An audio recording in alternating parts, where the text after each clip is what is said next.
नमस्ते, मैं मधुरमा श्रीवास्तव। आज हम बात करेंगे कि व्यंजनों का उच्चारण कहाँ से होता है, यानी व्यंजनों का उच्चारण स्थान कहाँ से है।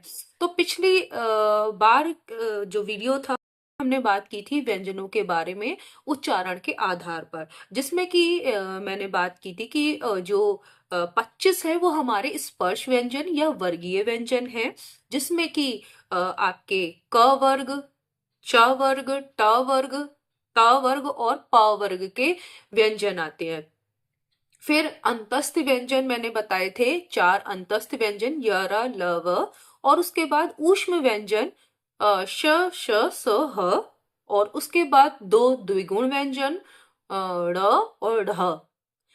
और 4 संयुक्त व्यंजन छ, त्र, ज्ञ और श्र। तो और 2 है हमारे अयोगवह, जो अंग और अ।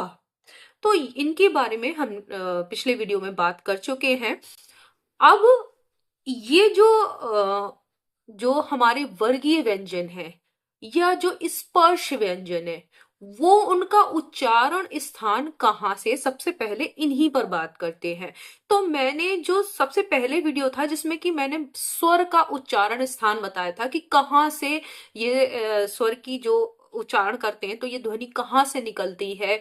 तो उसमें बताया था मैंने कि आप 5 चीजें याद कर लीजिए क्रम से। कंठ, तालु, यानी जो ऊपर का भाग होता है, ये आपने देखा होगा जहां पर कि आपके दांत और मसूड़े होते हैं, वो जो ऊपर का भाग है यहां से अंदर से, तो ऊपर का भाग कहलाता है तालु। कंठ, कंठ के बाद तालु ऊपर का भाग। बीच का जो कठोर भाग है, तालु का बीच का कठोर का भाग, वो कहलाता है मूर्धा। उसके बाद आपके दंत, फिर ओष्ठ, यानी कंठ, तालु, मूर्धा, दंत, ओष्ठ। फिर से देख लीजिए, क्रम याद करिए, कंठ, तालु, मूर्धा, दंत, ओष्ठ। ये क्रम मैं क्यों कह रही हूं? क्योंकि जब आप वर्गीय व्यंजन या स्पर्श व्यंजन की बात करते हैं, तो जो इन इस जो कंठ, तालु, मूर्धा, दंत, ओष्ठ वर्गीय व्यंजनों को लिखिए, तो जो क वर्ग के हैं, क वर्ग के क, ख, ग, घ, अंग, तो जो क वर्ग के हैं वो कंठ से निकलते हैं, उनका उच्चारण स्थान कंठ है। ठीक है, तो ये कंठ व्यंजन हो गए। उसके बाद जो च वर्ग के हैं, च, छ, ज, झ, ञ, तो ये निकलते हैं तालु से। च, बोल के देखिए तो आपको खुद पता चलेगा, च, छ, ज, झ, ञ, तो ये तालु यानी तालव्य व्यंजन हो गए, तालु से निकलते हैं। फिर अब देखिए कंठ, तालु, तो क वर्ग पूरा कंठ, च वर्ग तालव्य यानी तालु से निकलने वाला।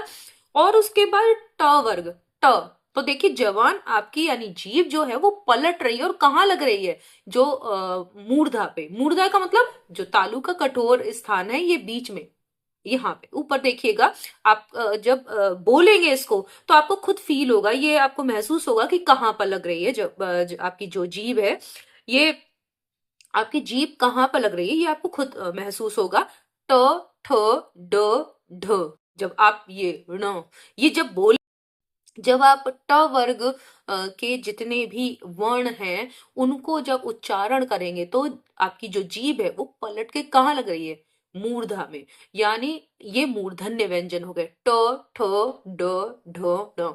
आप बोल के देखिए, साथ साथ बोलिए, तो आपको पता चलेगा कि जबान जो है हमारी वो कहाँ लग रही है, वो जो है तालु के कठोर भाग यानी मूर्धा पे लग रही है। तो जो क वर्ग है वो कंठ व्यंजन, और जो च वर्ग है वो तालव्य व्यंजन यानी तालु से निकलती है, उसकी का जो उच्चारण स्थान है वो तालु है।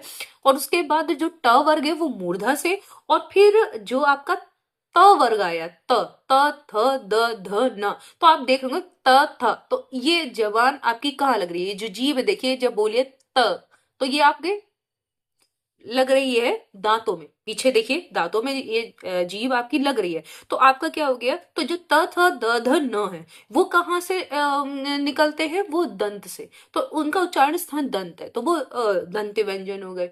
फिर उसके बाद प, अब देखिए कहाँ से हो रहा है, प, फ, ब, भ, म, तो ये सब कहाँ से, ओष्ठ, तो ओष्ठ व्यंजन हो गए। तो आपने जो ये 25 जो वर्गीय व्यंजन है, वो जो आपके यहाँ स्पर्श व्यंजन है तो उनके उच्चारण स्थान सीरियल से आप देखिए, कंठ, तालु, मूर्धा, दंत, ओष्ठ, ऐसा ही है।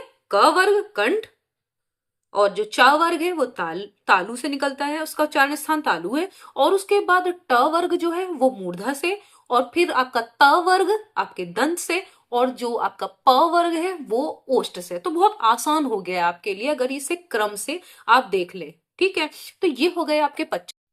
अब इसके अलावा आपके ये हो गए अंतस्थ व्यंजन की बात करते हैं। अंतस्थ में य, र, ल, व। अब इनका उच्चारण स्थान क्या है?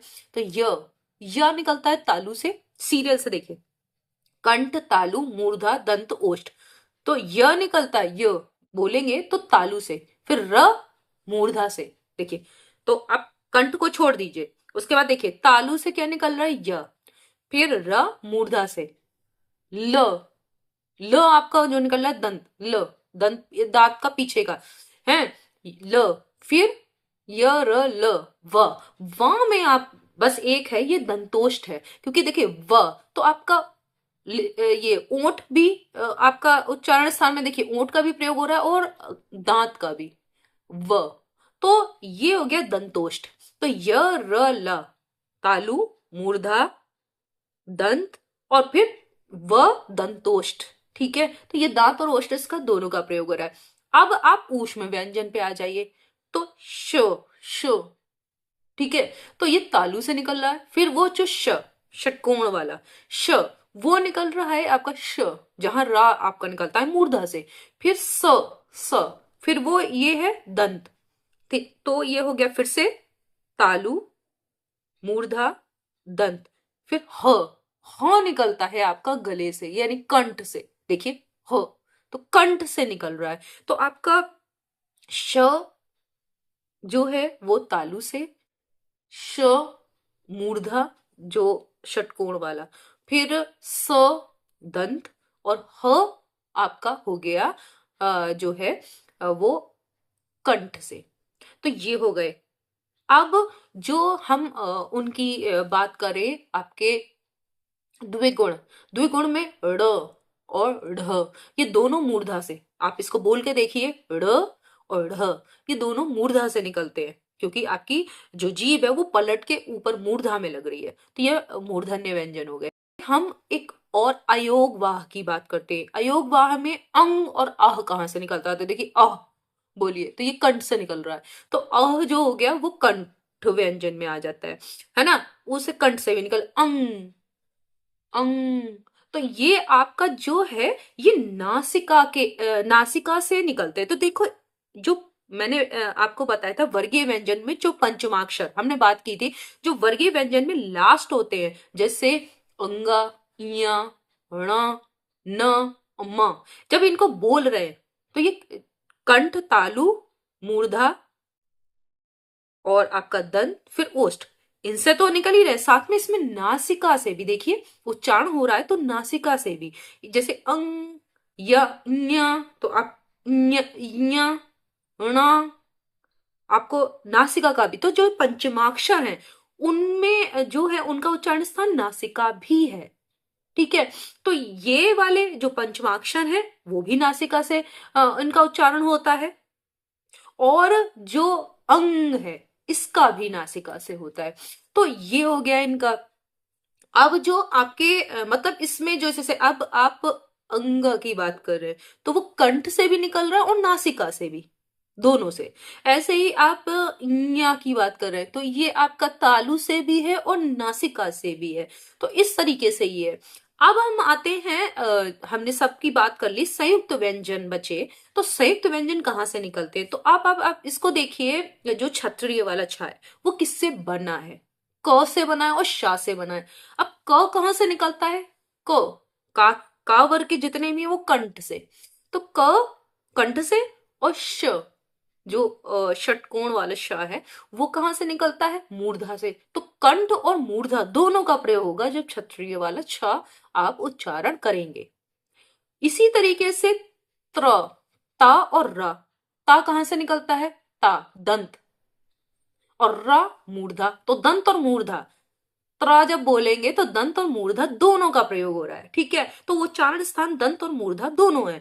ऐसे ही अब ज्ञ की बात करिए तो ज्ञ किससे बनता है, ज और य से, और ज य दोनों किस में आते हैं देखिए, तो ज और य कहाँ आते हैं, तो आप ज का उच्चारण आप जब करते हैं तो देखो च छ ज झ ञ, तो ये किससे बोले जाते हैं, तालु से।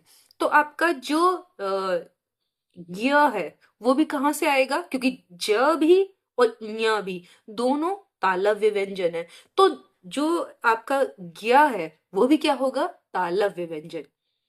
अब इसके बाद अगर हम आते हैं श्र पे, श्र जब हम उच्चारण करेंगे तो श और र से मिलकर बना है, तो श जो है वो बोलते हैं श, तो ये तालु से, और जो र है वो मूर्धा से, तो जो श्र बोलेंगे तो वो उसमें तालु और मूर्धा के सम्मिलित प्रयोग से इसका उच्चारण आपका होगा। तो आपको ये समझ में आया होगा कि जो हमारे जितने भी व्यंजन हैं उनका उच्चारण स्थान क्या है, कि वो कहाँ से बोले जाते हैं। तो आपको पता चल गया होगा कि जो वर्गीय व्यंजन हैं वो आप वर्ग को क्रम से लिखें, और पहले वाले में क जो वर्ग है वो पूरा क्या हो गया, कंठ, फिर तालु, फिर मूर्धा, फिर दंत, फिर ओष्ठ। अब दंत्योष्ठ में केवल एक आता है व, जब आप बोलते हैं, जो कि अंतस्थ व्यंजन है। तो ये अंतस्थ व्यंजन व जो है वो आपका दंत्योष्ठ है, क्योंकि ये दंत और ओष्ठ दोनों के प्रयोग से होता है। बाकी जो य र ल है। अच्छा एक और बात, जो जो ला और ना है वो हमारे दांत के पिछले हिस्से से बोले जाते हैं। पिछला सा जहां पर कि जो तालु और मसूड़े का जोड़ होता है, मतलब वहां से बोले जाते हैं, तो इन्हें दंत व्यंजन तो कहते हैं, और एक वत्स्य व्यंजन भी कहते हैं। वत्स्य का मतलब होता है कि वो जो तालु और मसूड़े का जोड़ है, तो वहां से बोले जाते हैं। तो ये दोनों में ही आते हैं, आपके ला है, ला जब आप बोलेंगे तो जो दांत का पिछला भाग है वहां पर आपकी जीभ टच करेगी, तो ये दोनों में ही आते हैं। दंत में भी आते हैं, दंत व्यंजन में, और वत्स्य व्यंजन में भी आते हैं, तो ये दोनों ही हैं। नेक्स्ट वीडियो में हम व्यंजनों को श्वास मात्रा के आधार पर और स्वर तंत्रियों में कंपन के आधार पर जानेंगे। नेक्स्ट वीडियो में फिर से मिलते हैं, तब तक के लिए धन्यवाद।